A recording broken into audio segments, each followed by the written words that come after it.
来了，出来了。之前这只小家伙得了耳炎，治好了。有粉丝关心他的耳炎好了没有？已经好了。来了，有吃的。但是这2天我又发现他的另一只耳朵又得了耳炎了。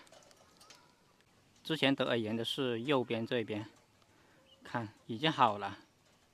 但是因为涂药给他，可能是那些毛囊受到刺激了，那些药有刺激性，所以它周围的羽毛就掉完了。但是耳炎已经好了，之前眼睛有点红肿，现在也好了。反正之前的炎症全部都好了，眼睛上也开始慢慢长羽毛来了。今天我又发现它左边的耳朵有点黄黄的，看到没有？有点不正常。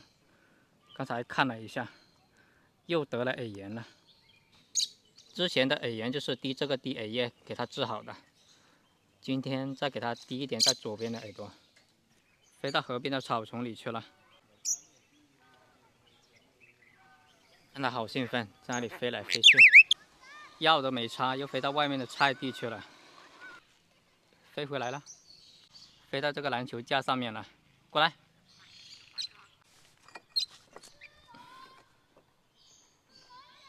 到处飞呀！来到我手上了，哎呦，飞到这杆子上了，来过来。药还没擦呢，到处飞。来，有吃的，看到没有？来，对了，走回去给你擦点药。别动，来看一下它这边的耳朵，看到没有？又有那个黄色的结扎了，有很多那个黄色的结扎，得了耳炎了。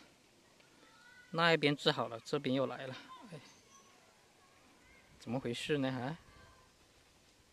来，别动，滴一点这个滴耳液，滴几天就好了，很有效果。这个滴耳液，